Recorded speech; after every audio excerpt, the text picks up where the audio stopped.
Alors, je commence avec une précision et je vous dis qu'en fait, le postulat de départ de mon intervention est relativement immédiat. Donc, c'est quelque chose de relativement simple. Il s'agit de considérer les dispositifs du confort physiologique, donc tout ce qui est chauffage, ventilation mécanique, climatisation, etc., comme des composantes du bâti à part entière. Donc, reconnaître aux installations techniques une place dans le découpage établi du bâtiment en éléments constructifs, au même titre que la structure porteuse, les enveloppes, les partitions, les finitions intérieures, etc. Postulat de départ, c'est lui des dispositifs du confort comme élément constructif qui, comme je disais, a l'air d'être plutôt immédiat, même banal dans un certain sens. C'est quelque chose qui est complètement acquis dans les manuels de construction, par exemple, mais qui est un postulat de départ qui se heurte en réalité avec une réception qui est beaucoup plus difficile. Tant dans la critique d'architecture qui ne parle presque jamais de chauffage, d'installation technique, la critique d'architecture du projet contemporain, tant dans l'approche, ni dans l'approche de l'historien qui, lui, néglige, voire oublie systématiquement la présence des réseaux dans le projet. Fait d'autant plus flagrant dans le cas de l'histoire de l'architecture du XXe siècle qui, elle, fait recours de manière systématique ou presque aux installations techniques avec des implications et des retombées spatiales, constructives, dans certains cas esthétiques qui paraissent évidentes mais qui en fait ne sont que très rarement prises en compte dans la lecture, dans l'analyse historique courante. Ce qui veut dire que si la révolution constructive qui s'opère au XXe siècle est pleinement reconnue par la discipline de l'histoire de l'architecture, qui s'est penchée et qui se penche de manière de plus en plus approfondie sur l'invention et le perfectionnement de toutes sortes de nouveaux matériaux, systèmes préfabriqués, procédés industrialisés, etc.,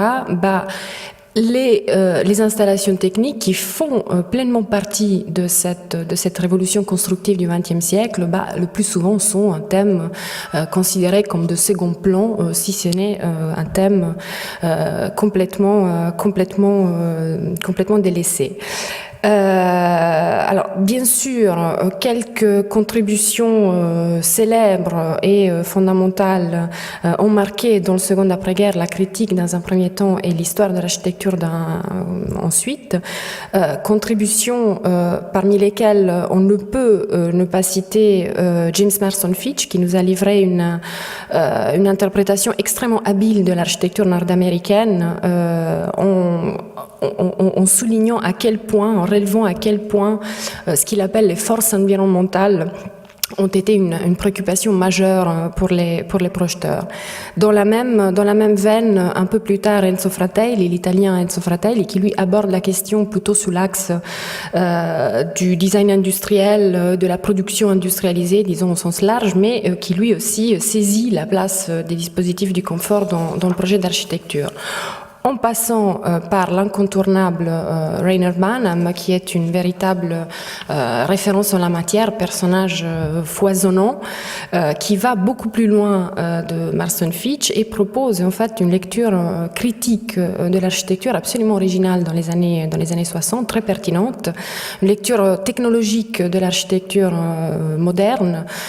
qui remet en question aussi, sans les dépasser complètement, certains dogmes de la modernité architecturale.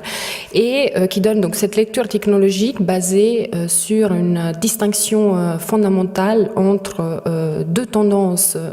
qui se profilent dans le contrôle de l'environnement intérieur, qui est quand même une question fondamentale,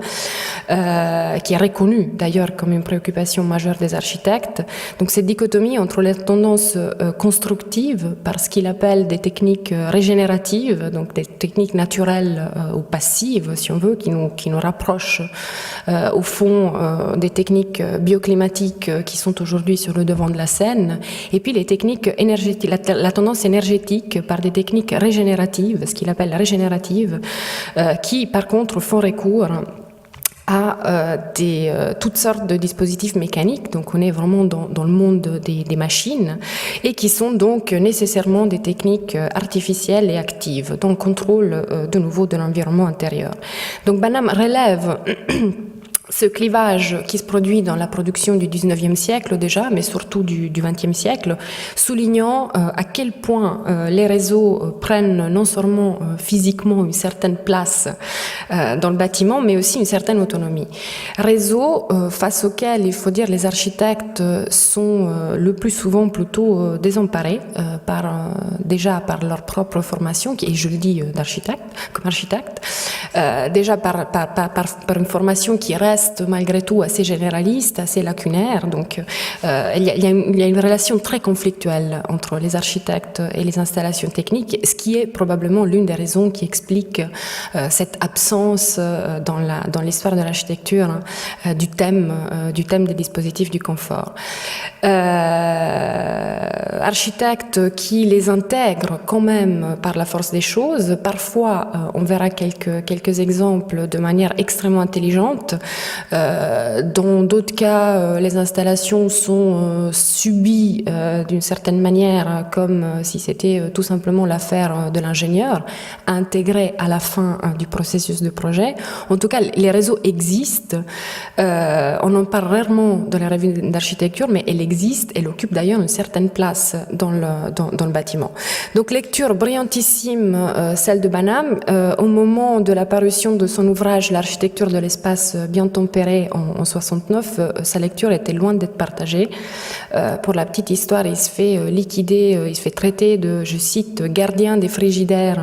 par Ernesto Nathan Rogers dans les pages de Casabel, qui ne partage absolument pas cette préoccupation de Banham pour les questions énergétiques appliquées au bâtiment. Hypothèse de Banham, lecture brillantissime, avec des hypothèses qu'il faut dire restent d'une actualité saisissante et qui font d'ailleurs l'objet d'une redécouverte ces dernières années. Je signale que la traduction française de l'architecture de l'espace bien tempéré est sortie et parue il y a un peu plus que 2-3 ans, je crois. Comme signe justement de l'actualité de ces questions, mais aussi de l'actualité des hypothèses de Banham. Banham qui reste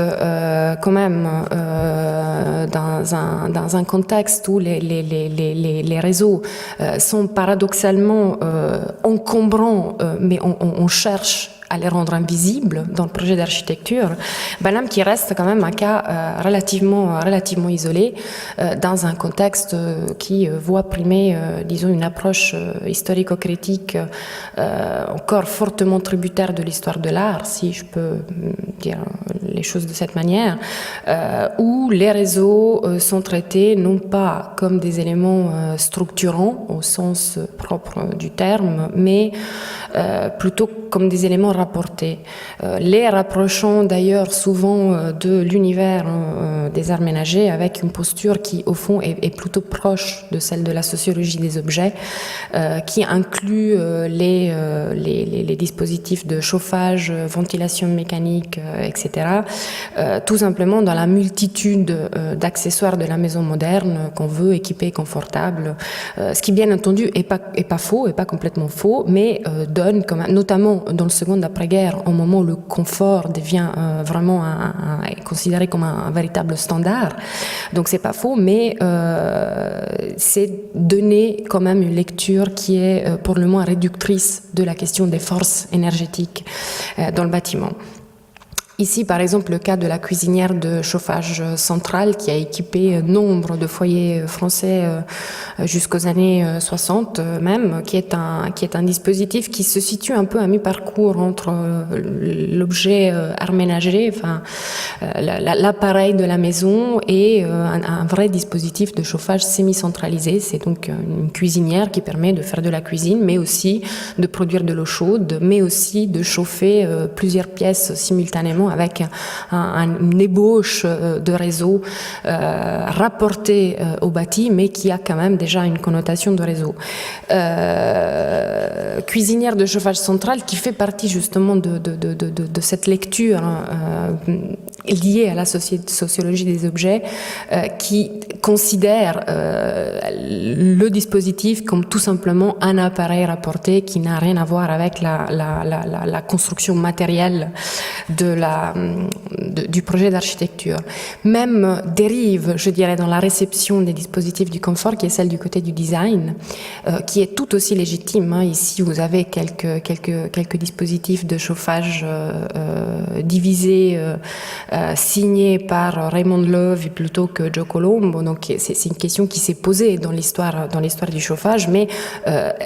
cantonner la question des appareils de chauffage à l'échelle de l'objet, de nouveau, est une question profondément réductrice. Qui a sa tradition, qui a sa propre tradition, évidemment, c'est une question qui reste pertinente. Déjà dans le 19e siècle, si je n'ai pas pu m'empêcher de mettre une icône du chauffage qui est la salamandre de Chéret pour la maison Chaboche, mais aussi toutes sortes de poêles décoratifs avec quelques modèles figuratifs comme ce magnifique poêle en fonte émaillé en forme d'escargot. Bref, tout ça pour dire que le fait de traiter les dispositifs du confort d'accessoires du bâtiment, c'est en donner une lecture partielle, faussée aussi d'une certaine manière, qui est d'ailleurs radicalement démentie par les métaphores organicistes auxquelles les architectes modernes font recours à maintes reprises dans la représentation des réseaux pour représenter non seulement l'agencement des parties du projet d'architecture, mais vraiment son fonctionnement intrinsèque. Bâtiment qui est en effet très très souvent rapproché du corps humain, c'est un grand classique, pensons à Les Corbusier qui en use et abuse de métaphores organicistes, donc la structure squelette, les enveloppes peau et les réseaux qui deviennent tout logiquement des organes, avec les machines de production qui sont généralement situées dans une position centrale, qui sont traitées comme des poumons, qui distribuent le fluide caloriporteur au corps de chauffe, qui en fait fonctionnent un peu comme des terminaisons nerveuses et qui réagissent même aux sollicitations extérieures, et ce grâce à un réseau de gaines et de tuyaux qui n'est rien d'autre qu'un système de circulation sanguine. Donc machine comme organe, canalisation comme artère, tube comme veine et capillaire. Dans cette vision anatomique, je dirais, de l'architecture, on lit très clairement toute la complexité du projet du confort qui peut vraiment être considéré comme le métabolisme du bâtiment et qui marque donc cette nature structurante des réseaux et des installations techniques. Réseau comme élément structurant du bâti, ce que je vous propose, donc ça c'est le postulat de départ, ce que je vous propose dans ce cours public est un survol à partir de cette idée, en essayant de saisir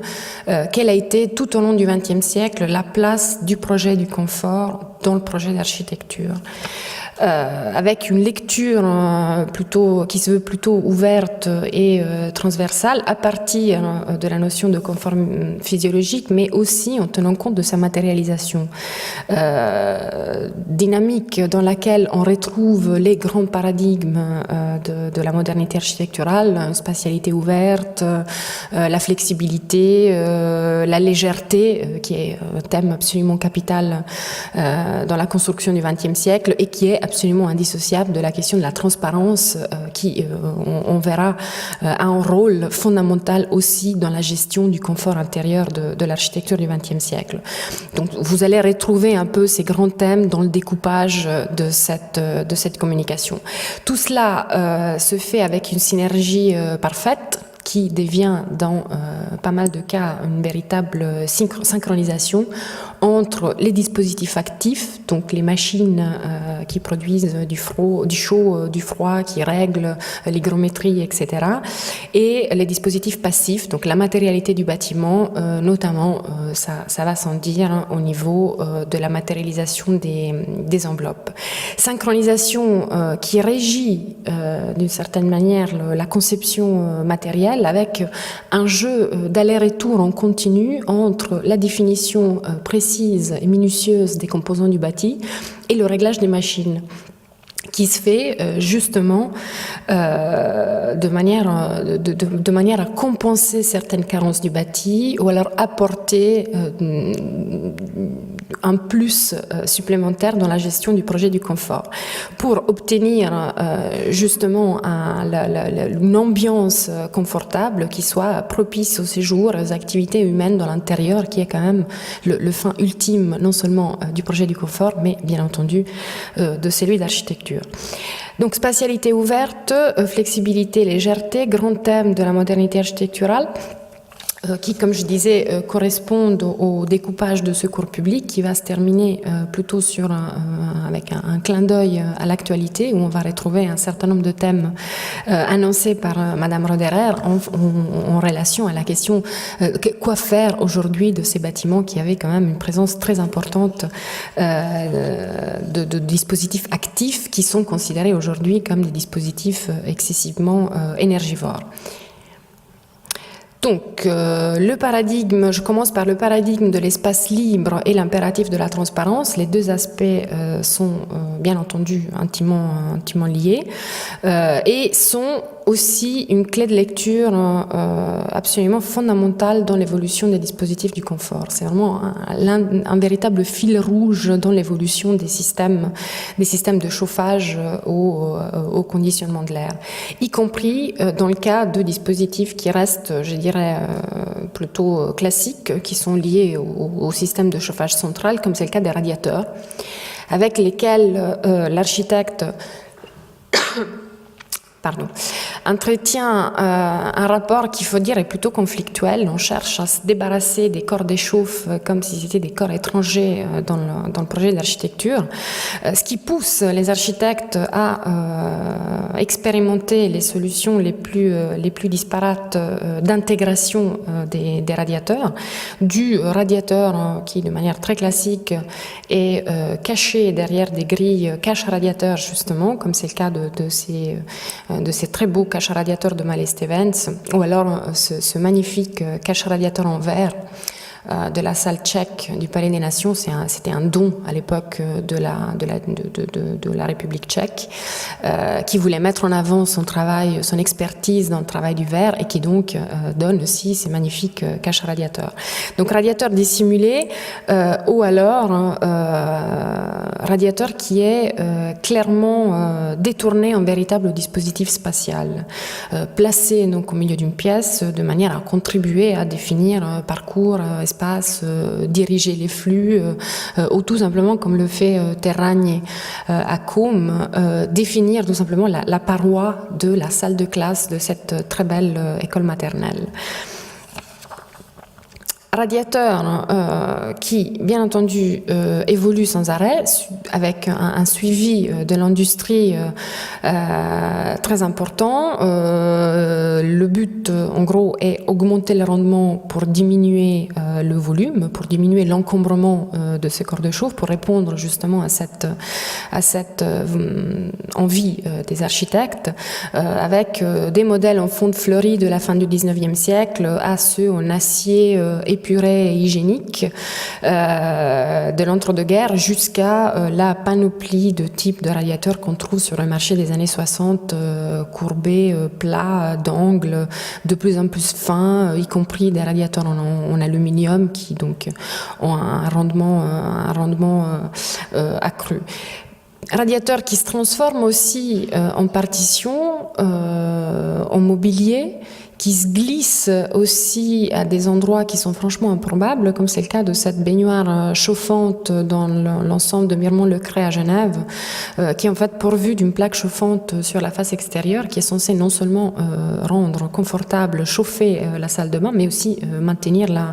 la température de l'eau du bain. Donc voilà. Panoplie de modèles qui sont conçus dans l'idée de minimiser les contraintes spatiales, ça c'est l'architecte qui pousse, jusqu'à des innovations extrêmement significatives déjà dans l'entre-deux-guerres de chauffage invisible ou chauffage dissimulé. Il y a toute une série de publicités commerciales qui mettent en avant ce côté de chauffage invisible, comme c'est le cas par exemple des convecteurs ou des plaques chauffantes qui sont un système importé d'Amérique qui disparaît dans des niches prévues à cet effet, tout en assurant quand même une excellente diffusion de la chaleur, non seulement par radiation, mais aussi par convection. Dernier exemple, le célèbre convecteur Runtal qui a marqué le projet d'architecture du XXe siècle, un radiateur convecteur à ailettes, donc qui est pensé par un architecte, qui était l'architecte suisse Egon Rundt, et qui était particulièrement apprécié justement par les projeteurs, qui exploitait ces dimensions réduites, extrêmement réduite, on est dans des sections d'une dizaine de centimètres, qui permettait quand même une diffusion de chaleur importante grâce à des ailettes métalliques en tôle d'aluminium, donc élément plutôt minimum au niveau de l'encombrement qu'on pouvait glisser devant des façades vitrées, mais aussi comme plainte, qui avait une certaine flexibilité, une certaine versatilité dans l'utilisation. Très souvent, le radiateur Runtal est utilisé en partie basse d'un grand pont vitré. Pont vitré qui est une conquête du XXe siècle, c'est l'un des signes de distinction de l'architecture du XXe siècle, mais qui pose un véritable problème en termes de confort, problème de confort qu'on cherche à résoudre de manière les plus élaborées et les plus fantaisistes parfois. Donc voilà, la question de la diminution de l'encombrement, c'est pas pour vous donner un aperçu un peu sèche de l'évolution des radiateurs, mais c'est pour vous montrer que le but de l'industrie qui suit un impératif des architectes est celui de diminuer de plus en plus les dimensions des corps de chauffe, qui sont à nouveau perçus comme des corps étrangers, ce qui justifie en fait un accueil absolument enthousiaste réservé aux dispositifs par rayonnement, qui sont en fait des dispositifs qui transmettent la chaleur de manière uniforme dans la pièce par une surface de grande dimension qui est chauffée grâce au passage d'un fluide caloriporteur qui peut être l'air, l'eau, la vapeur à haute pression, qui est produite dans un foyer donc, à distance, donc une chaudière centrale, dispositifs par rayonnement qui sont donc directement intégrés dans le plancher, dans le sol, dans le plafond, dans certains cas, mais c'est plus rare, les parois, et qui sont donc un exemple de chauffage invisible par excellence. Tout d'abord, dans la version des serpentins d'eau chaude aux vapeurs incorporées dans la chape, dans la dalle, qui est un brevet de 1907 de l'anglais Arthur Barker, qui sera en fait rapidement racheté par l'entreprise anglaise Crital et qui, à partir des années 20, aura une diffusion exceptionnelle sur l'essence de manière absolument capillaire partout en Europe, profitant d'ailleurs de quelques partenariats particulièrement significatifs, comme c'est le cas du partenariat avec l'entreprise Sulzer qui, à partir de 1935, propose une version améliorée qui est présentée comme particulièrement économique dans la construction, notamment du logement social par exemple, où les serpentins non seulement distribuent le fluide caloriporteur, mais participent aussi à la statique de la dalle. Donc ça veut dire que les tuyaux du chauffage participent dans l'ordre de 30% au calcul de l'armature de la dalle. Donc on est dans le nec plus ultra de l'incorporation des réseaux dans le construit. Le système qui sera d'ailleurs, qui aura une diffusion disons moindre, qui sera jamais homologué en France, mais qui semblait rétrospectivement donner d'excellents résultats. Plancher chauffant qui lui aussi est constamment perfectionné, non seulement en ce qui concerne les prescriptions techniques au niveau de la mise en œuvre, mais aussi, et je dirais plutôt surtout, en relation aux effets physiologiques de la chaleur rayonnante.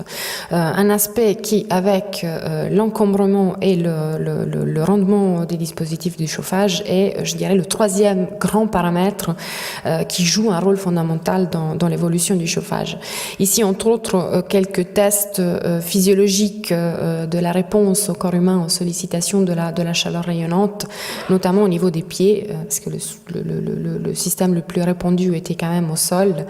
pieds d'hommes et de femmes, parce que c'est pas la même chose, il y a toute une controverse qui se dégage sur ce thème. Bref, chauffage par rayonnement qui non seulement est bien adapté pour le chauffage des grands espaces et qui est considéré comme éminemment hygiénique, parce qu'il y a moins de poussière volatile que dans les systèmes par convection, raison pour laquelle il aura un certain succès dans les écoles de plein air. Il sera utilisé de manière assez courante dans les écoles de plein air. Chauffage rayonnant qui est accueilli avec une faveur certaine de la part des architectes qui en apprécient donc le côté invisible, l'encombrement zéro, non seulement dans le logement de standing, ici c'est le cas de Lubetkin ou de Mies van der Rohe, avec ce plan du réseau du chauffage au sol qui donne en fait une toute autre vision de la Farnsworth House, mais dans lequel on reconnaît très clairement les principes même de ce projet emblématique qui justement profite aussi, entre autres, de ce chauffage qui est tributaire aussi de ce chauffage intégré au sol. Aussi dans le logement social, il y aura une certaine diffusion aussi dans le logement social avec des avantages certains en termes d'aménagement des logements dont les surfaces sont en général plutôt réduites, enfin tout est assez minimum. C'est le cas typique des unités d'habitation de Les Corbusier à Nantes et à Firminy. Firminy où Les Corbusier en fait fait recours dans l'école maternelle en toiture à un autre système rayonnant très particulier. C'est un brevet polonais de radiateur en béton. Breveté à un moment où la Pologne vivait un moment de pénurie d'acier et qui donc avait mis au point ce système de radiateur en béton qui n'a jamais vraiment percé le marché du chauffage mais qui est utilisé de manière très habile par Les Corbusier dans la maternelle, non seulement parce qu'il a un encombrement très réduit, non seulement parce qu'il a un design très épuré qui participe d'ailleurs à la mise en couleur spectaculaire de l'école maternelle, mais aussi parce que la température de surface, donc c'est du béton, est bien inférieure à celle des radiateurs en fonte en acier, ce qui protégeait donc les enfants d'éventuelles brûlures liées aux radiateurs en fonte en acier. Encombrement zéro, flexibilité, hygiène, confort optimal, facilité de mise en œuvre sont tous des aspects qui en font aussi un dispositif qui est particulièrement répandu dans l'univers du logement de masse. Et quand je dis logement de masse, c'est notamment le logement de masse produit avec des procédés de préfabrication qui, dans beaucoup de cas, intègrent les serpentins du chauffage déjà dans la phase de préfabrication de panneaux avec une facilité, une simplification évidente au niveau de la pose, des phases du chantier, mais aussi de la coordination des corps de métier. Donc c'est quelque chose qui va tout à fait dans la direction de la préfabrication, notamment de la préfabrication lourde. Ici, c'est par exemple la séquence de réalisation des panneaux réalisés avec le système Camus pour l'opération 4000 logements en région parisienne qui est à l'étude depuis 1952. Donc j'ai fait mention de l'accueil extrêmement positif que les architectes avaient réservé aux radiateurs Runtal, tout à fait pour les mêmes raisons, notamment pour atténuer l'effet de parois froides des baies vitrées sans nuire pour autant au dessin qui se veut parfaitement contrôler des enveloppes. Alors là, vous le devinez vous le devinez, en partie basse, soit dans la Tourette, soit à la Kantonsschule de Fritz Haller. Fritz Haller qui d'ailleurs travaille avec Egon Runte, qui était le directeur de l'entreprise de chauffage, qui était lui-même architecte, comme je disais. Et ensemble, ils mettent au point un modèle particulier qui sera ensuite mis sur le marché, qui répond aussi à des exigences esthétiques avec un espèce de carénage, un capotage en aluminium, et qui donc participe pleinement au dessin de la façade intérieure étudié par Fritz Haller. Donc, problème central, c'est celui du manque d'inertie des enveloppes transparentes qui sont à la fois une démonstration de modernité architecturale et une source d'un confort certain et qui donc sont le problème central du projet du confort au XXe siècle qu'on cherche à résoudre avec la combinaison des dispositifs les plus divers, comme c'est le cas par exemple pour rester dans l'univers des dispositifs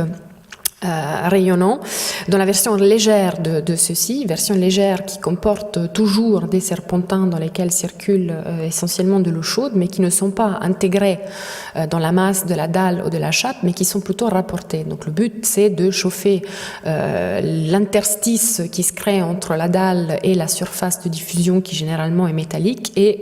non pas donc la masse, on chauffe non pas la masse, mais le vide avec la chaleur qui se transmet ensuite par rayonnement grâce à ces plaques métalliques rapportées.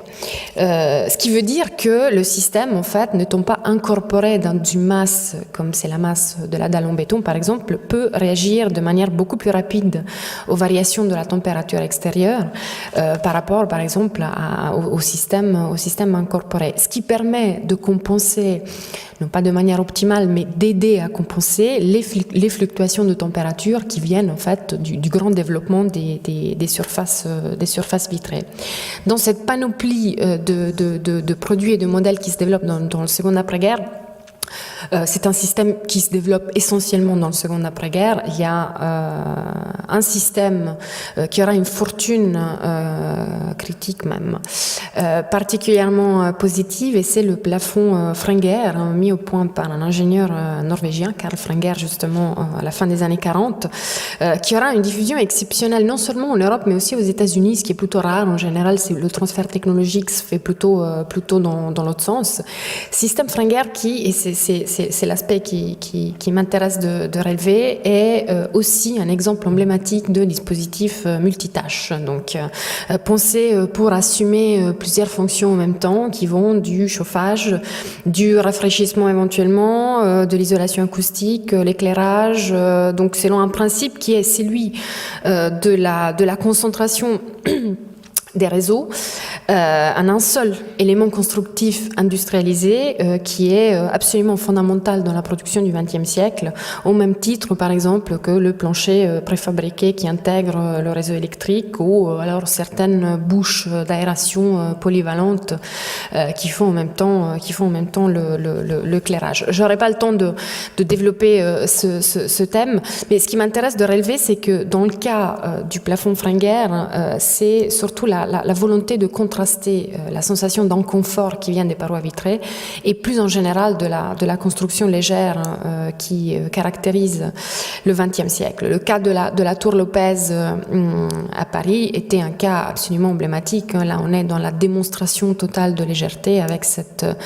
ossature métallique en porte-à-faux et ses façades en polyester suspendues à la toiture. Là, justement, on intègre le plafond Frenger, non seulement parce que, bien entendu, poser des radiateurs sur en tout cas des corps de chauffe lourds aux extrémités de porte-à-faux de 4,50 m aurait été absolument impensable, mais c'est aussi parce que le plafond Frenger, avec cette versatilité au niveau des fluctuations de température, permettait de compenser la légèreté des enveloppes et leur moindre inertie thermique. Donc voilà, volonté de contraster la sensation d'inconfort qui vient des parois transparentes, donc l'effet de parois froides. C'est un rôle qu'il faut dire est le plus souvent demandé à l'air chaud. C'est un système auquel on attribue en quelque sorte la fonction d'isolant thermique actif.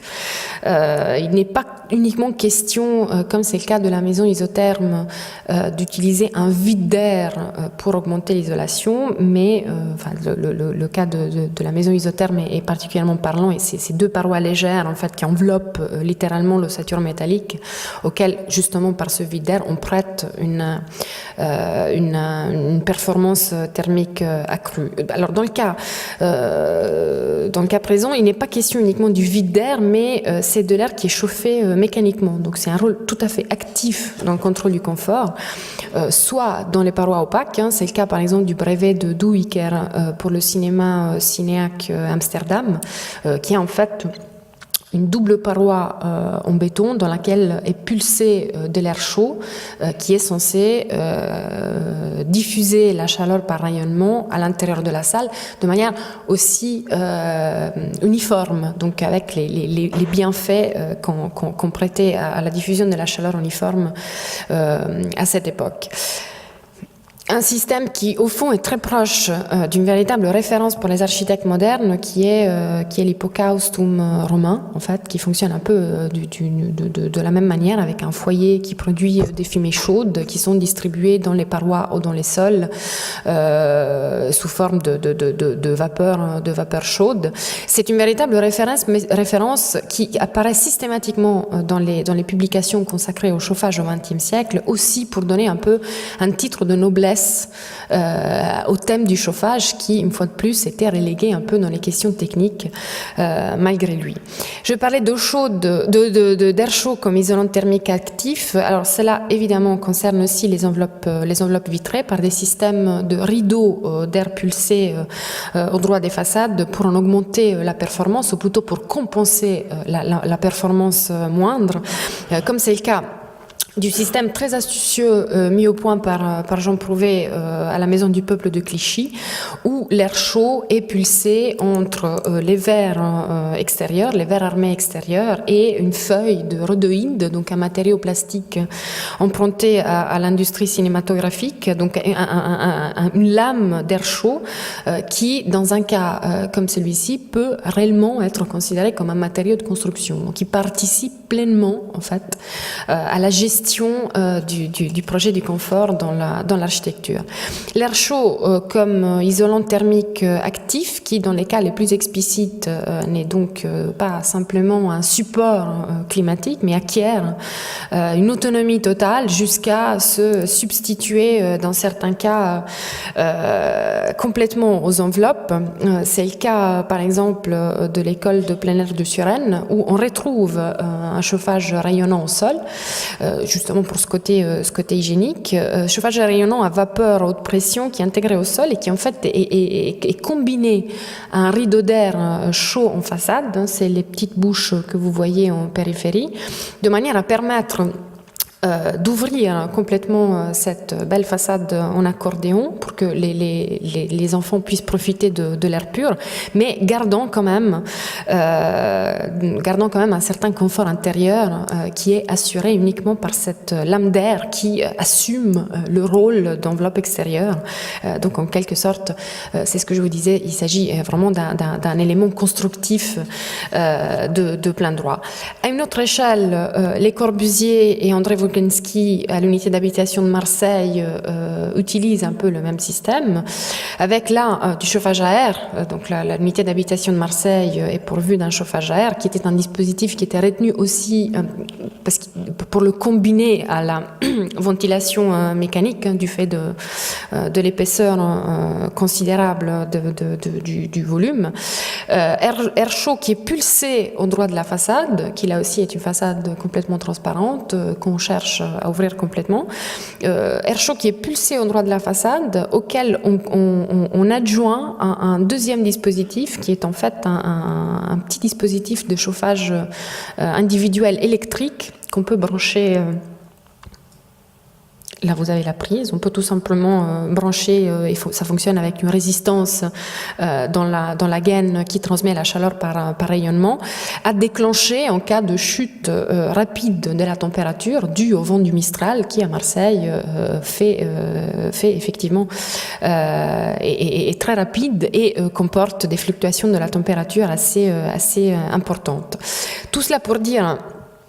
que les stratégies sont multiples. On a vu des radiateurs à ailettes posés au pied de la façade vitrée, des plafonds rapportés à faible inertie qui réagissent très vite au changement de température, de l'air pulsé au droit des baies vitrées, ou alors, comme c'est le cas de Suresnes à Marseille, la combinaison de plusieurs systèmes. En tout cas, ce qui apparaît clairement, c'est que la conception architecturale est fondée, donc elle tire parti aussi d'une parfaite synergie entre ces dispositifs actifs qui compense les carences au niveau de la matérialité du bâtiment, notamment dans le cas le plus explicite qui est celui du rideau d'air chaud qui lèche les surfaces vitrées. Donc une synergie entre les dispositifs actifs et les dispositifs passifs qui de leur côté sont bien entendu progressivement, constamment perfectionnés dans cette direction par une industrie du bâtiment particulièrement inventive et particulièrement féconde au XXe siècle. C'est le cas par exemple de l'évolution des vitrages isolants qui apparaissent sur le marché européen après 1945, qui auront une diffusion absolument exceptionnelle et qui sont encore aujourd'hui constamment perfectionnés. Donc une synergie parfaite qui est particulièrement explicite dans le cas de l'architecture administrative, donc les immeubles de bureaux, par une association qui est quasiment systématique entre le curtain wall, donc le mur rideau, la façade vitrée et l'air conditionné. Bâtiment administratif qui est effectivement un cas d'étude particulièrement significatif. Nous sommes évidemment dans le registre du building nord-américain, synonyme même d'architecture administrative internationale qui fascine complètement la génération d'architectes actifs dans le second après-guerre. Building nord-américain, ce qui veut dire prisme pur, vitré, transparent, brillant, mais ce qui veut dire aussi, et c'est ce qui nous intéresse tout particulièrement, boîte étanche, donc un bâtiment sans fenêtre sur lequel les architectes européens fantasmaient déjà à partir des années 30, un bâtiment sans fenêtre, clos, fermé de manière hermétique et dont l'ambiance est complètement artificielle, et donc ce qui veut dire qu'elle est complètement affranchie des fluctuations climatiques extérieures.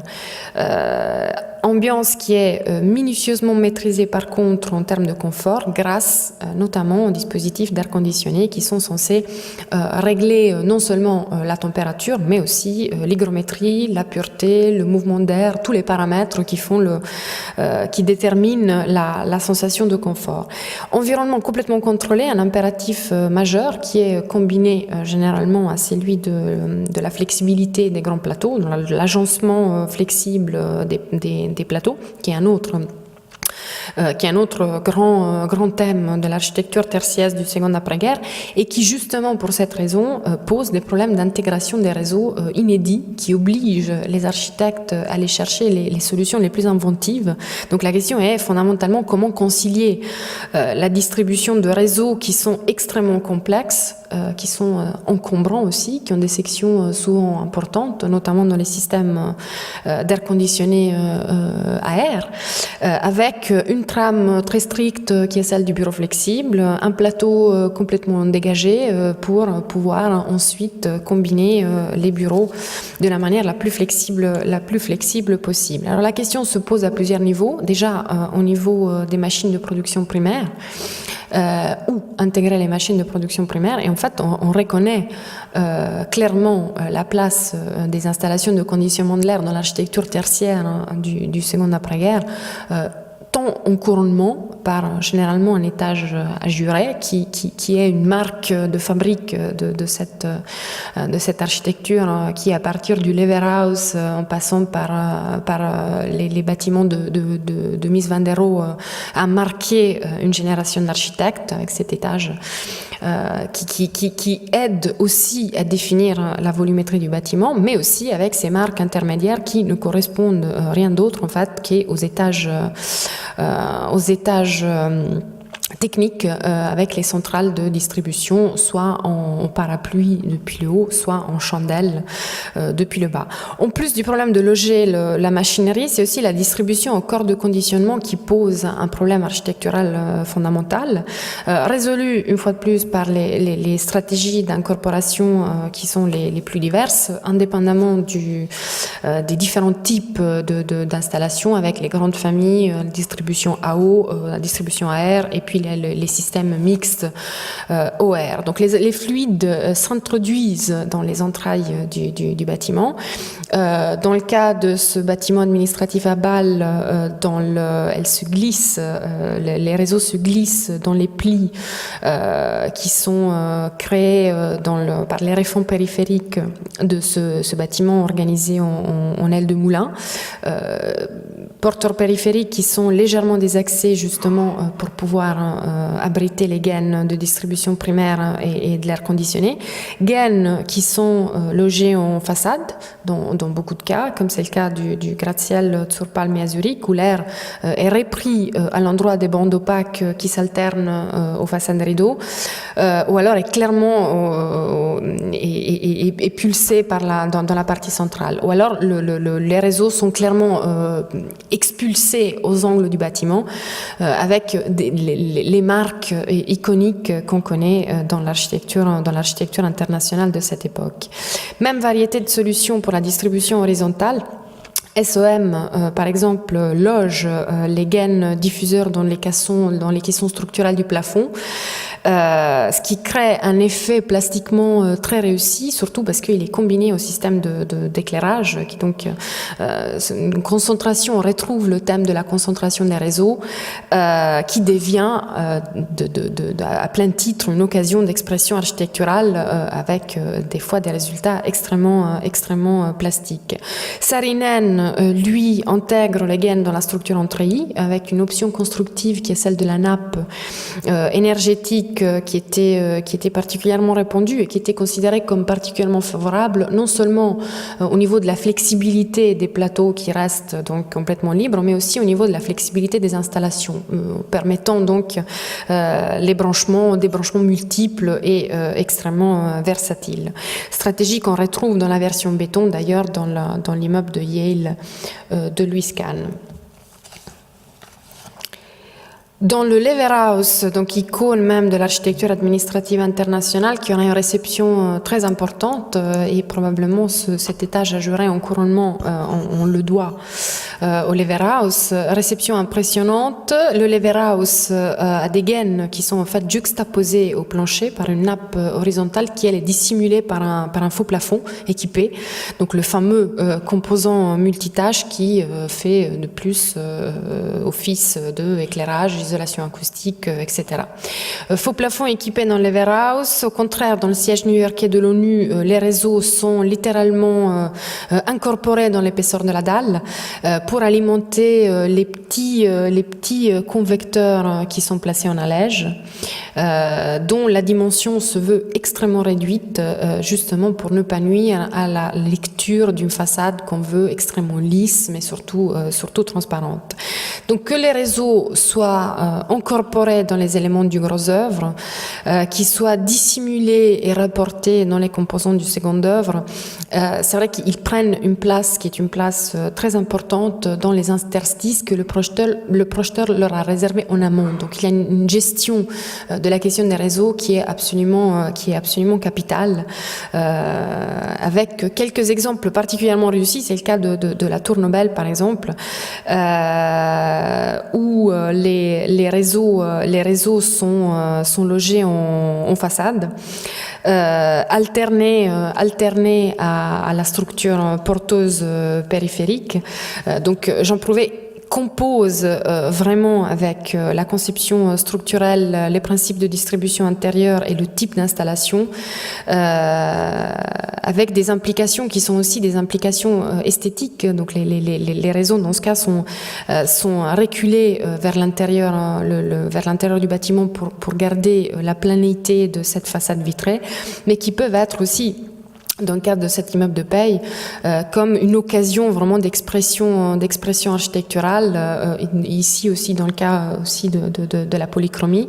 avec le réseau de distribution du système de conditionnement de l'air qui se fait en façade, avec des climatiseurs qui sont en fait à mi-hauteur par rapport aux façades vitrées, et qui créent donc une scansion, une modénature extrêmement plastique à la façade, mais qui cache en fait tout simplement la distribution des réseaux. Enfin, pour donner la mesure des implications des réseaux dans le projet d'architecture, il faut citer parmi les stratégies les plus radicales celle de Paul Rudolph, qui lui prend ouvertement position contre les bâtiments, il dit mystérieusement climatisés, et en fait des canalisations un véritable thème de projet, affichant les réseaux comme, il le dit, je cite, une grande pieuvre qui exprime très clairement le système d'air conditionné à double conduit qui est logé dans les meneaux de façade, avec une modénature très expressive, et dont d'ailleurs la scansion et le dimensionnement se fait tout simplement en fonction du passage des réseaux. Même système AR, ce qui veut dire de gaines de section importantes dans l'immeuble commercial de la Rinascente à Rome, qui est un cas emblématique à plusieurs titres, non seulement parce que Albini et Elg expriment de manière très fidèle le fonctionnement même de cette installation à double conduit, qui est distribuée par la centrale du dernier étage, dans des gaines qui sont logées en périphérie, donc c'est un grand magasin, donc on cherche à nouveau à libérer complètement les plateaux pour la vente. Gaines qui se loge en façade dans une façade plissée qui est mouvementée par un jeu d'éléments en saillie très plastiques. Donc on y lit vraiment la distribution de l'air à double conduit avec des gaines qui s'arrêtent progressivement aux étages. Donc un cas emblématique aussi, non seulement par cette mise en scène des réseaux, mais aussi mise en scène des réseaux qui répond à une certaine volonté d'une certaine vérité constructive qui passe non pas par l'expression de la structure porteuse, grand thème du XXe siècle, mais dans ce cas par l'exposition des réseaux. Cas emblématique aussi car la réception du projet nous restitue aussi la mesure de à quel point les réseaux sont négligés par la critique architecturale, même quand, comme c'est le cas de la Rinascente, ils deviennent un véritable moteur de projet. Critique que, dans le cas de la Rinascente, donne une lecture un peu biaisée, il faut dire, du projet. Critique qui a salué l'insertion heureuse dans un tissu historique qui est celui de la ville de Rome, fortement caractérisé, grâce à un travail sur les façades dans lequel la critique reconnaît des références au palais de la Renaissance et notamment à la modénature du palais Farnèse, mais qui néglige complètement le rôle que la volonté d'exprimer les réseaux ont eu dans le traitement plastique du volume du bâtiment du grand magasin de la Rinascente. Ce qui veut dire par exemple que l'expression de l'ossature métallique par ce jeu de superposition des éléments a été, d'ailleurs avec un discours très savant, extrêmement bien argumenté, il faut le dire, a été lu comme tout simplement une référence à une certaine architecture classique, alors qu'aucune allusion a été faite au fait que la structure est tout simplement moisée, donc est doublée pour permettre le passage des gaines. Structure doublée qui est certes retravaillée du point de vue plastique avec des références au palais Farnèse, mais qui reste avant tout une contrainte technique qui est liée au passage des réseaux qui était d'ailleurs particulièrement encombrant du fait du type du système retenu, qui était un système à double conduit, qui est devenu en fait un geste architectural absolument accompli. Surtout quand on retrace la genèse du projet et on se rend compte qu'il y a eu à un moment donné un revirement assez radical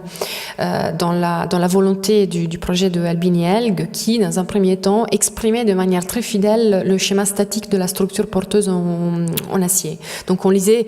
des portiques, je ne sais plus si j'ai l'image, non, on lisait des portiques qui reprenaient de manière très fidèle le diagramme des moments statiques du bâtiment, jusqu'au moment où l'ingénieur Del Nunzio, qui était un ingénieur thermicien très réputé en Italie à l'époque, qui faisait partie de l'équipe des projeteurs, propose en fait de changer le système de conditionnement de l'air et chercher donc un système qui avait été récemment importé des États-Unis, qui est le dual duct, le système à double conduit.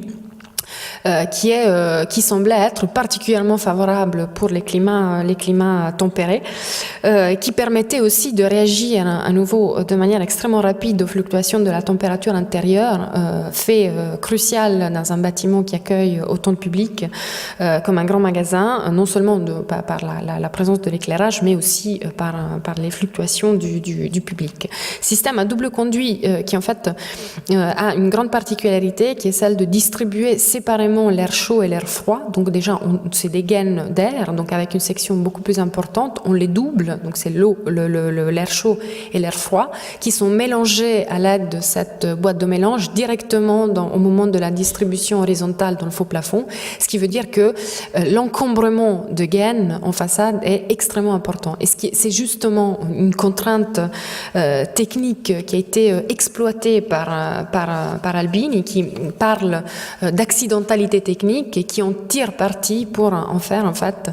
un choix rationnel, mais qui a des répercussions très importantes sur l'esthétique et la conception même des enveloppes et du bâtiment de la Rinascente. Réseau à double conduit qui, comme je disais, est un brevet américain de l'entreprise Bensol Stacy, qui se diffuse sur le marché européen vers la moitié des années 50, opportunément adapté aux contraintes du marché européen, et qui est un système qui incarne très bien le mécanisme du transfert technologique qui s'établit de part et d'autre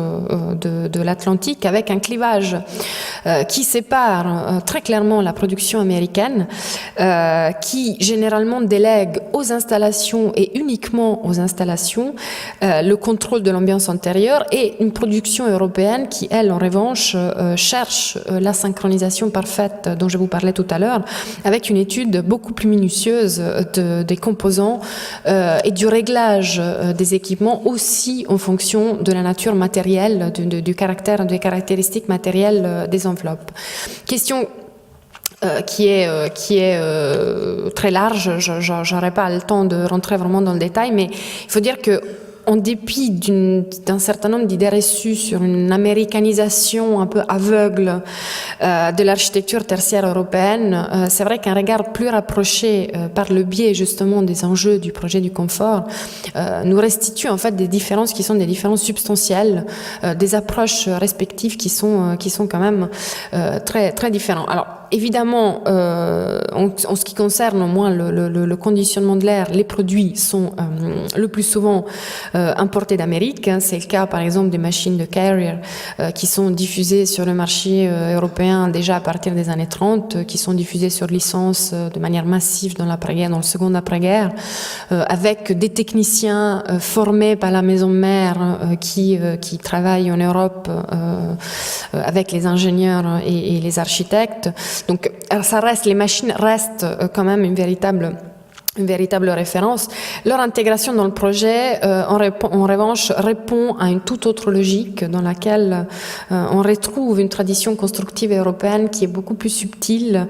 qui est beaucoup plus sophistiquée, qui attribue beaucoup plus d'importance à la définition de la matérialité, aux assemblages, à la question, par exemple, des composants, des joints,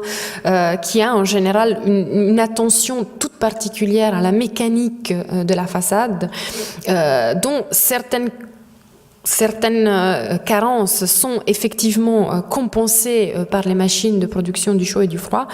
mais qui a quand même le rôle de dispositif thermique à part entière, et qui interagit donc avec les dispositifs actifs qui sont les dispositifs d'air conditionné. La comparaison entre la tour de la Bourse à Montréal et le gratte-ciel Pirelli à Milan est en ce sens très parlante. J'aurais pas le temps de rentrer vraiment dans les détails, mais il s'agit de 2 immeubles de grande hauteur, les 2 avec une structure en béton, ce qui est plutôt rare pour des gratte-ciels. Les 2 conçus au niveau de la structure par Nervi, mais qui en fait affichent 2 conceptions qui sont diamétralement opposées. D'une part, en Amérique du Nord, dans la tour de la Bourse, les équipements non seulement assurent eux seuls le confort intérieur, mais servent aussi à pallier le problème de condensation des vitrages simples. Donc c'est des verres simples, ce qui pour les années 60 était absolument rarissime, enfin plutôt rare, hein, disons, en Europe, où les vitrages thermopan étaient déjà très répandus. Donc équipement qui sert aussi à corriger une carence en termes d'inertie, de moindre inertie des enveloppes. Dispositif actif qui en plus participe aussi au fonctionnement de la structure porteuse. Structure porteuse qui est calculée par Pierluigi Nervi, qu'il faut ensuite adapter au rigide climat canadien, tout simplement par un tuyau de chauffage qui chauffe la structure. C'est ce que vous voyez en fait, qui passera dans une phase ultérieure dans ces réservations de la structure porteuse, qui sert à chauffer la structure porteuse et qui est ensuite capotée par des éléments en choc béton, en béton préfabriqué, pour éviter, disons, stabiliser les déformations de la structure dues au changement de température et au climat très rigide du Canada. Donc en gros, on chauffe, on a un système de chauffage uniquement pour la structure, donc on chauffe l'interstice entre la structure et une peau extérieure avec un dispositif qui est pas spécialement économe en énergie et qui ne sert à rien d'autre en fait qu'à faire fonctionner de manière optimale la structure porteuse en béton armé. De l'autre côté de l'Atlantique, à Milan, dans le gratte-ciel Pirelli, Ponti, presque 10 ans auparavant, donc en plus on est en avance, est contraint de renoncer à son premier projet pour le gratte-ciel Pirelli qui prévoyait une façade entièrement vitrée, donc l'architecture est d'un cristal, hein, comme le disait Ponti, une façade entièrement vitrée, avec des éléments transparents du plancher au plafond, et contraint à renoncer à cette option à laquelle d'ailleurs il semblait tenir beaucoup, tout simplement parce que suite à un rapport des ingénieurs de l'école polytechnique de Milan qui le déconseillait, voire proscrivait de manière très ferme la façade vitrée pour des raisons d'économie d'exploitation des installations. Donc trop de déperdition par la façade vitrée qu'on aurait dû compenser avec des machines, ce qui aurait eu évidemment des coûts d'exploitation qui étaient jugés comme excessifs. Façade vitrée qui, tout au moins dans les parties vision, sera quand même pourvue de vitrages qui sont des vitrages isolants. Donc on est 10 ans avant la tour de la Bourse. On utilise déjà des vitrages thermopan, les premiers vitrages thermopan du marché italien, et puis avec des allèges isolés, peu isolés par rapport au standard actuel bien entendu, mais qui sont pris en sandwich entre une tôle d'aluminium extérieur et puis un panneau de finition intérieure. Donc je passe très vite là-dessus, mais c'est aussi pour vous donner la mesure de la place que la question de l'économie des ressources occupe dans le projet, dans la conception architecturale du XXe siècle. Donc la question des coûts de fonctionnement est absolument capitale. Elle revient systématiquement, contrairement à ce qu'on pourrait imaginer du premier abord, et a des conséquences importantes aussi sur la réalisation, la construction de l'architecture, enfin tout au moins en Europe. On retrouve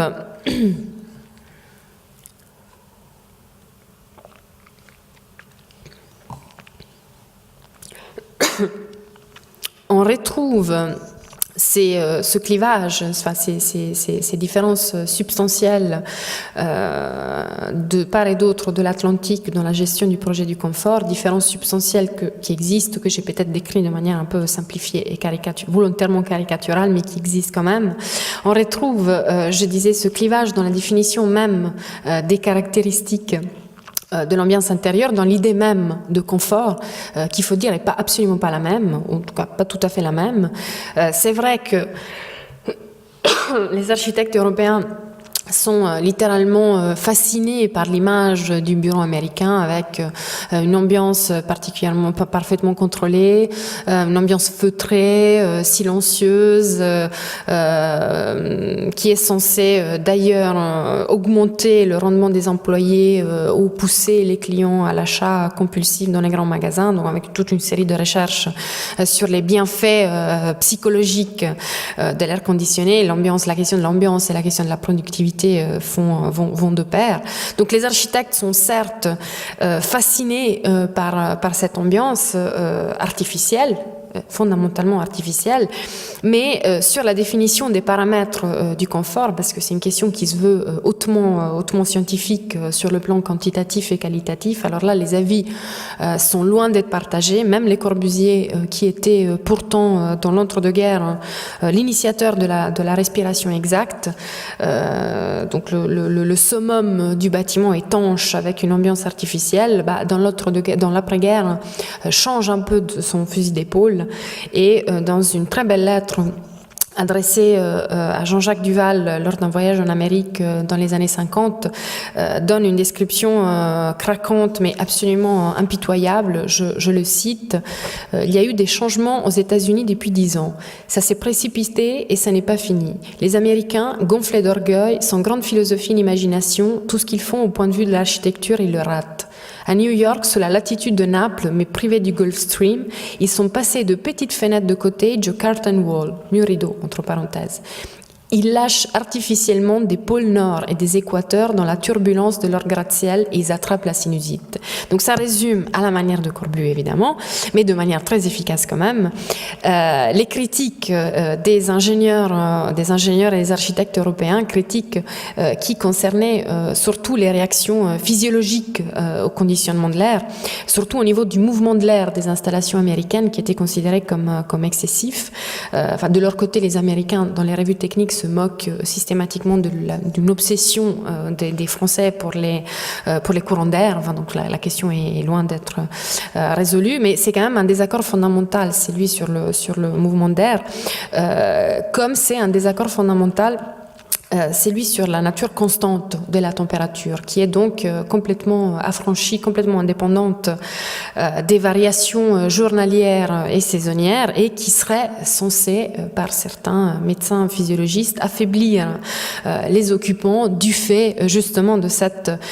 sorte de dépaysement climatique. Il y a aussi toute une série de considérations psychologiques aussi qui rentrent en ligne de compte. Les ingénieurs italiens, par exemple, craignent une déstabilisation complète des gens. On est dans l'Italie du Sud, sachant que la tradition est plutôt celle de la ventilation naturelle et de l'ouverture de fenêtres, donc qui aurait pu éventuellement avoir une sensation de problème de claustrophobie face à un bâtiment étanche et dans l'impossibilité d'ouvrir les fenêtres. Il parle aussi de crise aiguë de hoquet provoquée par l'air conditionné. Enfin, il y a tout un monde là-dessus. Donc, bien que, comme je disais, le marché américain reste une référence au niveau des produits industriels et au-delà d'une impression qui est d'ailleurs une impression largement justifiée d'une certaine grandeur, d'un certain gigantisme dans la technique américaine, il faut dire que le jugement du côté européen et français en particulier est plutôt sévère et qui touche d'ailleurs non seulement la pratique du projet, mais je dirais la culture nord-américaine au sens large, y compris au niveau, et je cite, le gaspillage des ressources qui seraient propres au système américain, qui sont systématiquement et volontairement surdimensionnées. C'est quelque chose qu'on lit dans une revue des installateurs français dans les années 60, installateurs français qui, tout comme les architectes, organisent régulièrement des voyages d'études aux États-Unis et qui en font des comptes rendus très parlants qui, au fond, comportent aussi une critique très forte à la gestion des ressources, donc mettent en avant la question de l'économie des ressources qui, une fois de plus, est quand même extrêmement présente. Alors, si je m'attarde sur ce désaccord entre les paramètres du confort optimal à nouveau en forçant un peu le trait, c'est aussi pour souligner à quel point la définition même de confort physiologique moderne a été laborieuse, mais aussi très changeante. Elle change d'acception tout au long du XXe siècle, avec des nombreuses implications qui sont avant tout, il faut le rappeler, des implications culturelles qui vont bien au-delà de la technique du bâtiment. Notion de confort moderne qui est absolument complexe, qui est polysémique, qui est multidisciplinaire, qui touche aux domaines les plus disparates, qui vont de la thermodynamique, de la physiologie humaine, de l'économie politique, la philosophie par exemple. Il suffit de penser à la controverse entre la philosophie matérialiste et les théories vitalistes qui traversent vraiment le XXe siècle pour reconnaître certains enjeux du confort, avec quelques dérives d'ailleurs du côté des eugénistes au moment donné, mais je passerai vite là-dessus. Donc notion de confort, notion polysémique qui certes finit par influencer plus que directement la conception architecturale, mais dont on peut retracer une histoire qui est quand même malgré tout relativement indépendante, qui a ses propres codes, qui n'est absolument pas linéaire, de laquelle je vais vous donner juste quelques repères, en m'appuyant d'ailleurs sur un domaine crucial qui est celui de l'histoire de la médecine, qui est un domaine de référence absolument fondamental pour comprendre les enjeux même du confort, surtout en relation au progrès scientifique de la médecine sociale et tout particulièrement de la physiologie humaine qui occupe une place prépondérante dans la discipline de la médecine depuis la fin du XIXe siècle. Donc au début du XXe siècle, bien avant la progressive extension de la notion de bien-être à celle d'ambiance qui va s'affirmer dans le second après-guerre, on assiste à un changement de paradigme très important. Ce qui se passe, c'est que les théories miasmatiques sont enfin définitivement dépassées, donc il ne s'agit plus uniquement de pureté de l'air, il ne s'agit plus uniquement de balayer les miasmes avec une ventilation efficace, et qui plus est une ventilation mécanique efficace. Le paradigme change. Et là, il est plutôt question de réfléchir en termes d'équilibre thermique, donc dans l'idée de la thermorégulation du corps humain, grâce, entre autres, et ça pour nous c'est assez important, grâce entre autres aux dispositifs actifs qui deviennent un support fondamental et qui entrent en fait de plein droit dans la définition même de confort moderne. C'est clair que dans ce contexte qui correspond grosso modo à la consécration de la physiologie médicale, l'idée de métabolisme, l'idée de thermorégulation, etc., le but était d'arriver à une définition exhaustive des conditions de confort optimal pour l'homme. Conditions de confort optimal pour l'homme dans un intérieur. Donc on est dans la logique de l'intérieur. Définition exhaustive des conditions de confort qui peut s'établir uniquement grâce à une synthèse des facteurs les plus divers.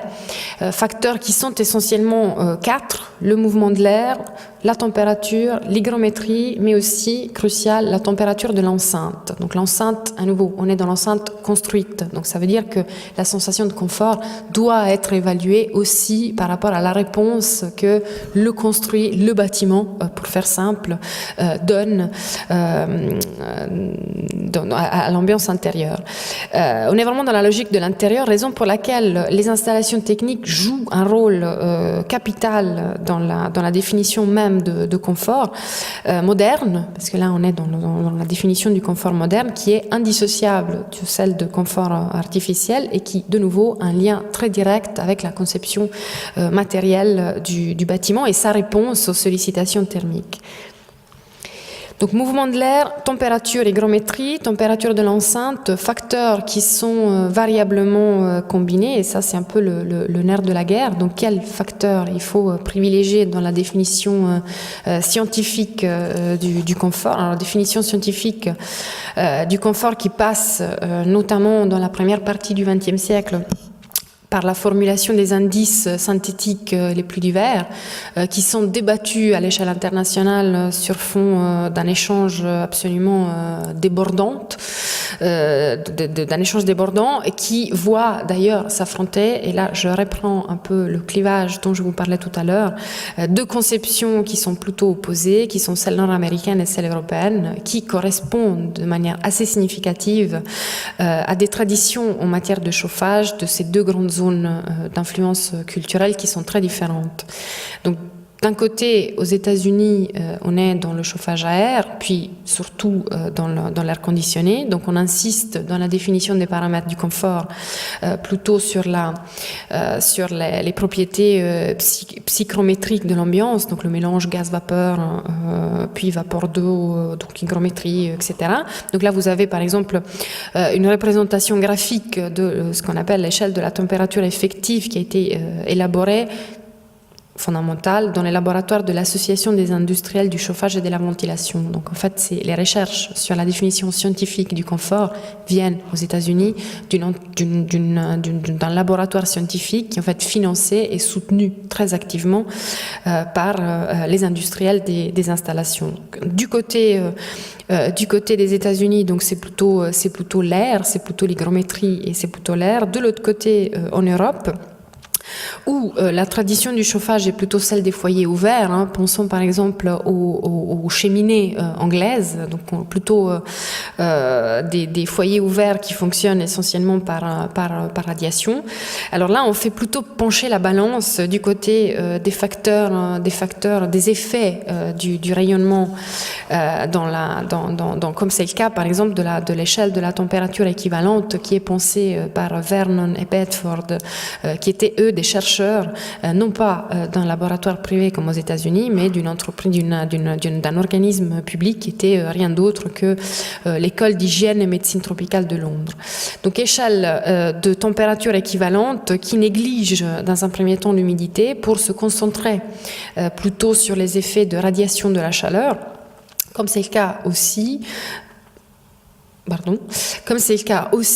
de l'échelle de température résultante sèche proposée par André Misnar. André Misnar, figure clé dans l'histoire du confort au XXe siècle. Ingénieur polytechnicien, génial ingénieur polytechnicien, physiologiste autodidacte, mais aussi fils d'entrepreneur et industriel à son tour, un peu philosophe aussi parfois. Misnar, qui est une figure absolument incontournable aussi parce qu'il synthétise dans des écrits théoriques d'une certaine portée les grandes lignes de la querelle qui oppose depuis le XIXe siècle les médecins physiologistes d'une part et les soi-disant branches techniques, disons les ingénieurs industriels. Souvent ils ont la double casquette. Les uns préoccupés pour la santé et le bien-être des sujets, les autres qui en revanche avec une toute autre logique cherchent tout simplement à optimiser le rendement des installations. Querelle fondamentale dans laquelle, une fois de plus, les architectes occupent une place absolument de second plan et qui ne seront formés en fait aux questions du chauffage que à partir du XXe siècle. Je n'aurai pas le temps de développer ici cette histoire du confort moderne qui est absolument passionnante, il faut le dire, et qui se termine, ou plutôt que je fais terminer dans les années 70, au moment de l'introduction d'une nouvelle acception de confort, qui est celle de confort adaptatif qui intègre de manière scientifique la variable psychologique par la prise en compte d'un nouveau paramètre qui est un paramètre crucial, qui est la mémoire du ressenti personnel des sujets, donc notre empreinte personnelle en matière de confort. Donc années 70 qui correspondent aussi à un revirement radical qui s'opère dans le projet d'architecture suite au choc pétrolier, donc aux préoccupations d'économie d'énergie qui donnent l'impulsion à toute une série d'expérimentations dans le monde de la construction qui annoncent certaines bonnes pratiques, enfin celles qui sont considérées comme des bonnes pratiques de la construction durable aujourd'hui, comme c'est le cas des sources renouvelables, la surisolation des enveloppes, mais qui sont quand même même des questions anciennes, il faut dire, qui étaient prises en compte bien avant les années 70. Revirement radical qui me permet aussi d'amorcer cette dernière partie, la dernière partie de ce cours consacrée, comme je vous disais, plutôt à une mise en perspective des thèmes que j'ai abordés. Dernière partie dans laquelle je me permettrai aussi d'esquisser quelques pistes de réflexion en matière de restauration du patrimoine, notamment moderne et contemporain, en relation à la question aujourd'hui incontournable de sa mise à niveau, disons comme ça, énergétique. Donc on a vu le projeteur du XXe siècle est confronté par la force des choses à la présence des réseaux. Tant qu'ils les subissent comme une contrainte inéluctable ou alors qu'ils s'en servent pour en faire une véritable occasion de projet d'architecture, les installations existent et l'architecte est confronté aux installations. Tout à fait dans la même logique, on a vu aussi que la question du confort est indissociable de celle de l'économie des ressources, disons d'une rationalisation dans l'usage des ressources, et ce, indépendamment de la période historique, sachant que le XXe siècle, en Europe est marquée par des périodes de pénurie absolument dramatiques. C'est le cas de celle des années 20, puis post-45, les chocs pétroliers. Donc, ce qui justifie d'ailleurs une histoire du chauffage qui n'est absolument pas linéaire et qu'on ne peut en aucun cas penser comme une évolution constante et linéaire, mais qui est plutôt cyclique, faite de l'abandon et puis la redécouverte de tel système ou tel autre, qui reviennent cycliquement sur le devant de la scène, opportunément perfectionnés et surtout optimisés, surtout en termes de rendement. Je prends très rapidement la question du chauffage central qu'Emmanuel Gallo vous a abordé de manière très approfondie. Chauffage central dans le logement collectif, par exemple alimenté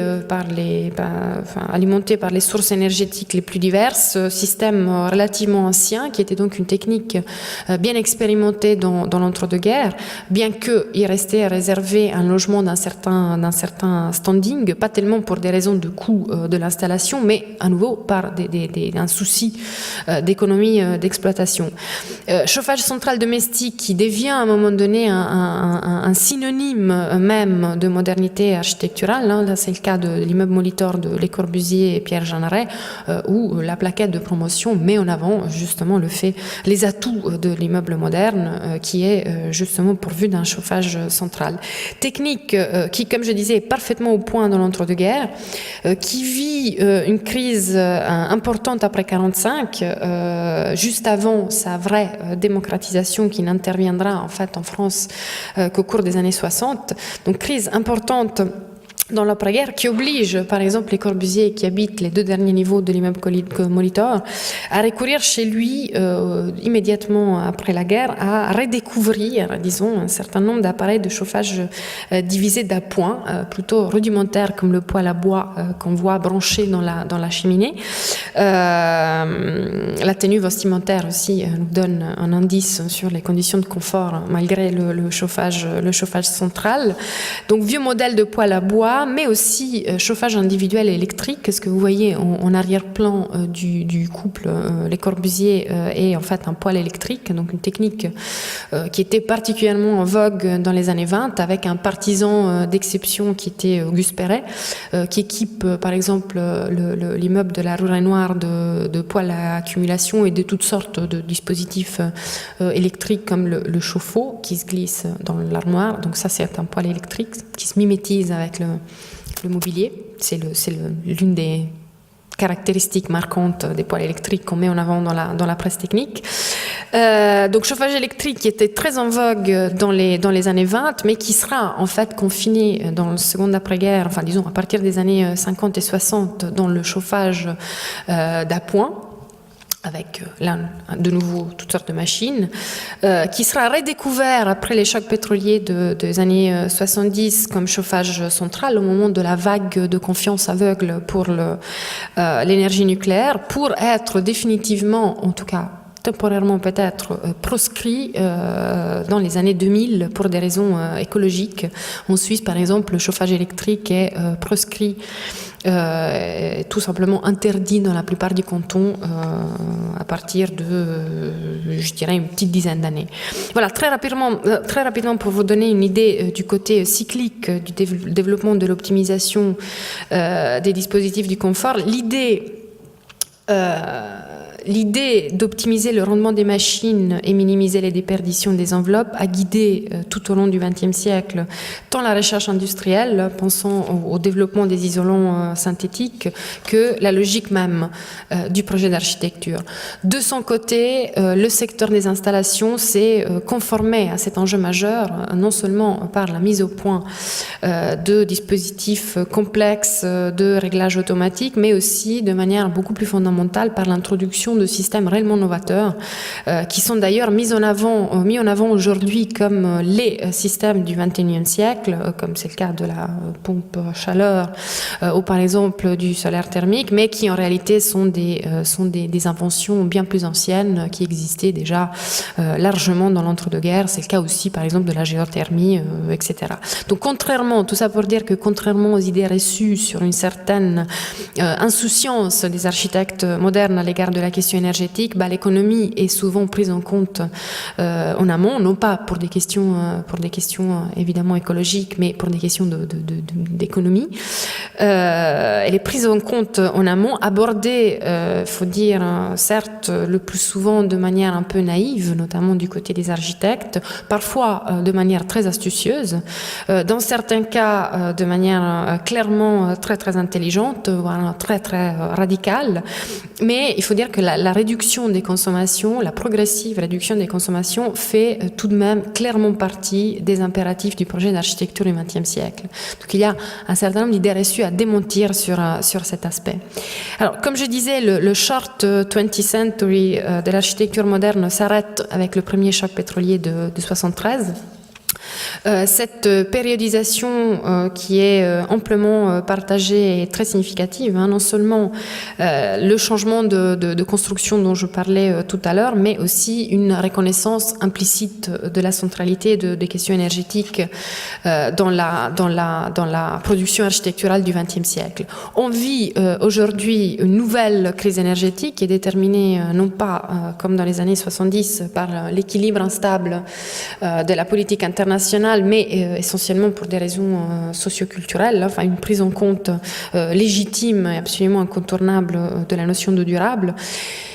Dans ce contexte, le patrimoine bâti existant est une cible privilégiée et il faut dire que le patrimoine du XXe siècle moderne et contemporain est une cible est particulièrement touchée par les opérations de remise aux normes énergétiques, est considérée comme très fragile a priori du point de vue de la physique du bâtiment et souffre vraiment de cette inversion paradigmatique radicale qui fait que isolation extérieure, démolition, remplacement des enveloppes sont absolument à l'ordre du jour. Pour aborder cette dernière partie de cette intervention, je vais abandonner la casquette de l'historien de la construction, endosser plutôt celle de l'architecte qui s'occupe de restauration du patrimoine, qui, comme le disait très justement Madame Roderer dans l'introduction, correspond d'ailleurs à mon domaine disciplinaire privilégié, et essayer de retrouver l'actualité des dispositifs du confort dans le projet de restauration du patrimoine avec deux propos fondamentaux qui sont d'une part le fait que reconnaître la centralité des dispositifs du confort dans le bâtiment du XXe siècle signifie, dans le projet d'architecte de restauration, en reconnaître aussi la valeur, donc en reconnaître aussi, les reconnaître comme des éléments qui méritent d'être préservés, non seulement comme un témoignage d'une innovation technique très inventive, et là on est dans un autre paradigme absolument fondamental du XXe siècle, mais c'est aussi des composants auxquels il faut faire attention justement par leur nature structurante pour ne pas risquer de bouleverser complètement complètement le bâtiment en n'ayant pas compris quel est le type de dispositif déployé, quelle est la logique du réseau, quelle est la logique aussi avec laquelle les sources énergétiques sont exploitées. Tout ça pour ne pas entraîner une série de modifications qui peuvent être absolument substantielles et voire subvertir de manière radicale la logique du projet d'origine. Une grande partie des bâtiments que je vous ai montrés ont fait effectivement objet d'une rénovation plus ou moins radicale, qui sont certainement très efficaces en termes de bilan énergétique, mais qui sont plus problématiques, je dirais, au niveau de la sauvegarde du patrimoine. Alors, soyons clairs sur un point, je ne veux surtout pas opposer les enjeux, enfin les domaines du patrimoine et celui de l'énergie qui sont à tort considérés très souvent comme des enjeux divergents avec des objectifs antithétiques, ce qui est franchement complètement ridicule. Je propose plutôt d'inverser la tendance. La question que je me pose et qui, à mon avis, se pose est s'il ne faudrait pas plutôt trouver un point de convergence entre des intérêts culturels qui sont ceux de la restauration du patrimoine et les intérêts écologiques du développement durable. Et ces points communs peuvent justement être trouvés par le biais des installations techniques qui peuvent devenir une véritable occasion. Et là, je reviens sur mon postulat de départ. Donc, après avoir reconnu la centralité des réseaux, la centralité des équipements dans l'histoire de l'architecture du XXe siècle, il s'agirait aussi de se questionner sur les éventuelles implications des installations techniques dans le domaine du projet dans l'existant, autrement dit de reconnaître tout simplement le potentiel d'installation en termes d'amélioration énergétique. Donc, on peut faire des installations techniques une occasion privilégiée d'amélioration énergétique en complément bien évidemment à des opérations sur la matérialité qui peut sur les composants du bâti avec des stratégies qu'on connaît bien, des réparations, des restaurations, des intégrations, des remplacements, etc. Quand je dis ça, je pense notamment à l'optimisation du rendement des machines, aux interventions de régulation individuelle, qui étaient d'ailleurs généralement surdimensionnées à l'origine, mais aussi, par exemple, à l'utilisation des gaines existantes pour l'insertion de systèmes qui soient plus rationnels, qui soient plus économes en énergie et qui puissent, pourquoi pas, intégrer des sources renouvelables, d'énergie renouvelable. C'est le cas, par exemple, de la tour de la Bourse à Montréal, que je vous ai montré tout à l'heure, sur laquelle on est intervenu ces dernières années avec un programme de réglage des installations extrêmement minutieux qui prévoyait entre autres le branchement sur le réseau de gaz de ville, c'était du mazout au départ, mais surtout un calibrage très fin des équipements d'air conditionné grâce à un monitorage en continu des consommations, ce qui a donné d'excellents résultats qui ont été couplés en fait à une intervention relativement minimale sur les enveloppes qui sont conservées en l'état. Uniquement les verres simples ont été évidemment remplacés par des vitrages isolants. Autre question cruciale, le changement d'échelle, changement d'échelle par des mesures d'intervention qui ne se concentrent pas uniquement sur l'objet, pas uniquement sur l'échelle du bâtiment, mais qui s'insèrent dans une stratégie plus vaste, qui soit abordée avec une optique prospective au niveau de la ville, voire du territoire. C'est un thème qui existe depuis longtemps. Emmanuel Gallo, de nouveau, vous a rapidement introduit, par exemple, le cas du pionnier chauffage urbain du quartier des gratte-ciel de Villeurbanne. Le chauffage urbain qui existe donc depuis longtemps, qui s'est considérablement développé en France pendant les 30 Glorieuses, au moment de la planification des ensembles d'habitation, et qui reste d'une très grande actualité, notamment dans la discussion sur les sources énergétiques. Ici, c'est le cas par exemple de Firmini Vert, une cité de la fin des années 50 pour 2200 logements avec une planification absolument clairvoyante au départ. Donc tous les appartements étaient chauffés par un chauffage au sol, par des serpentins intégrés dans la chape qui étaient en fait alimentés par une chaufferie collective qui distribuait de la vapeur à haute pression avec des réglages qui se faisaient après à l'échelle du bâtiment. Or, depuis l'origine, le réseau de chauffage à distance de Firmenich n'a pas cessé de s'étendre. Maintenant, alimente hôpital, école et la prévision à très court terme d'alimenter l'ensemble de la ville avec une gestion donc centralisée et extrêmement rationnelle des ressources. Gestion rationnelle aussi au niveau des sources.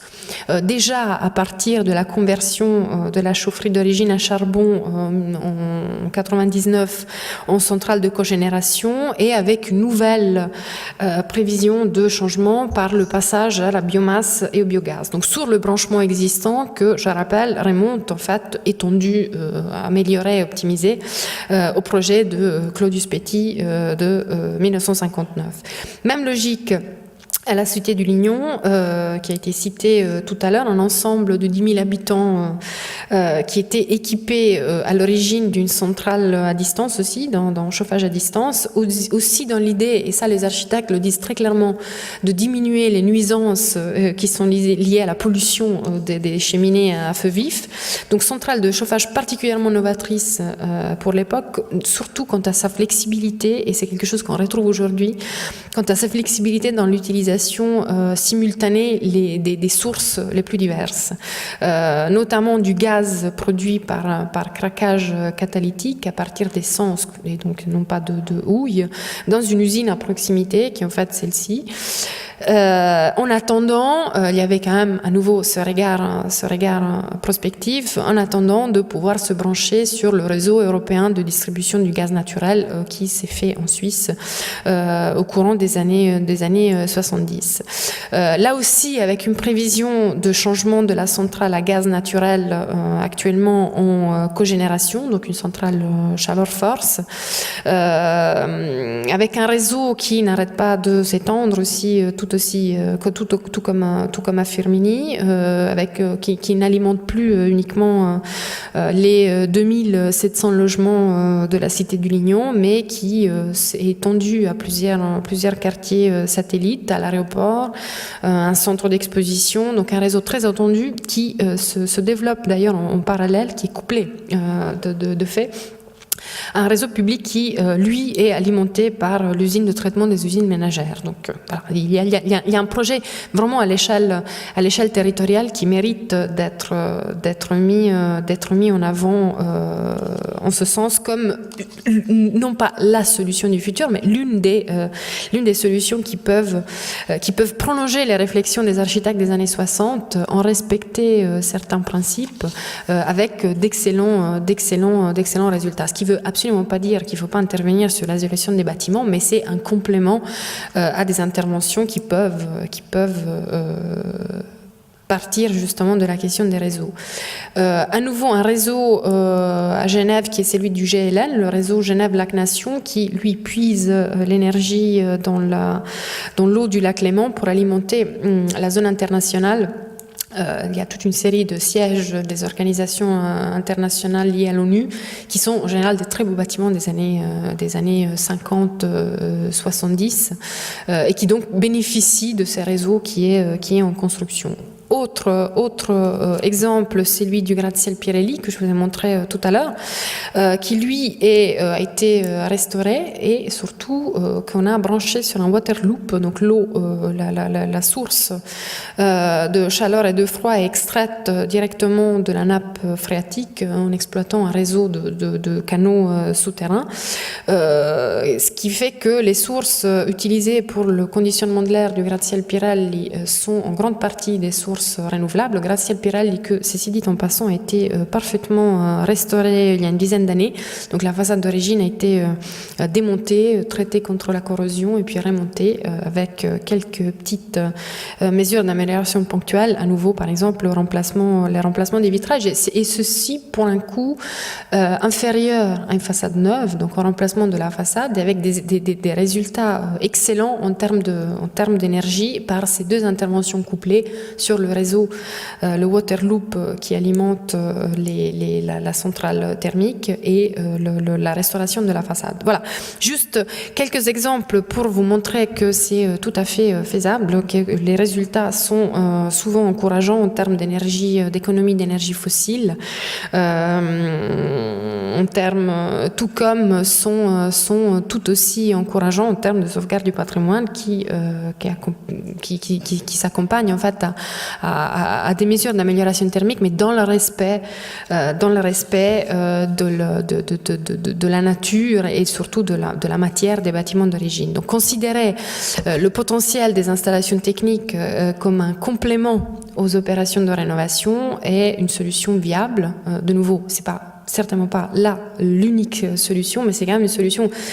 qui mériterait d'être explorée, permettant d'atteindre des valeurs de consommation, si ce n'est pas optimales, en tout cas acceptables, avec une réduction considérable des émissions de CO2,